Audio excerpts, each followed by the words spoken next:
talk to you about writing again. Today I'd like to talk to you a little bit about how-to writing, which is writing where you think of something that you know how to do really well and you go ahead and write about it to tell somebody else about that.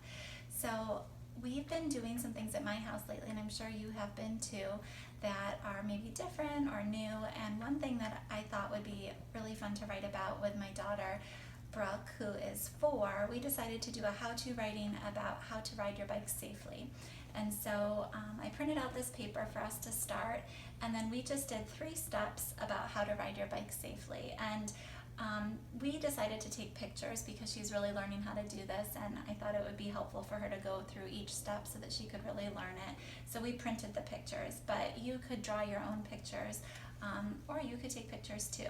And so we just went through 3 steps, but whatever you're writing about may have more than 3 steps, and that would be fine too. So you can use paper like this where it numbers it for you and gives you a place for your pictures, or you can just use any kind of regular paper too that you have at your house.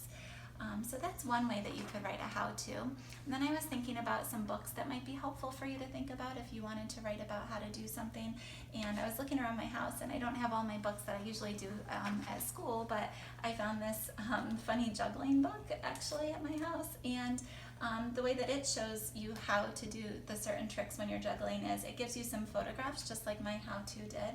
And then it also numbers the steps, kind of like mine did too. So sometimes looking in a book or looking online might be helpful if you're going to do some writing and drawing about how to do something. So that was helpful. Another one is sometimes you might find how to do something just within a story. So this is a story that we love here at my house, Pancakes for Breakfast. And I found that throughout this story, she's pretty much going through all the steps of how to make pancakes. And so here's the character, and she goes through all these steps throughout the story. So this is more of a story, but it also has kind of a how-to in it as well.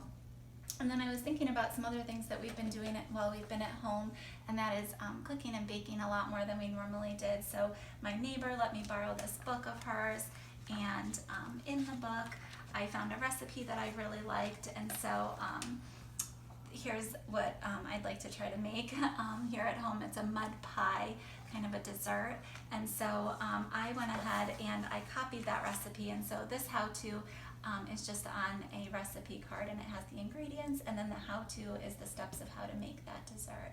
And so this could be some kind of way that you might practice writing while you're at home, to just kind of tell about the things that you've been doing, or maybe trying a new recipe or trying something new, and then maybe sharing it with others. So I hope you'll consider giving it a try, and I hope that every day you read and listen, write and speak, and of course think every day, and I miss you a lot. Thank you.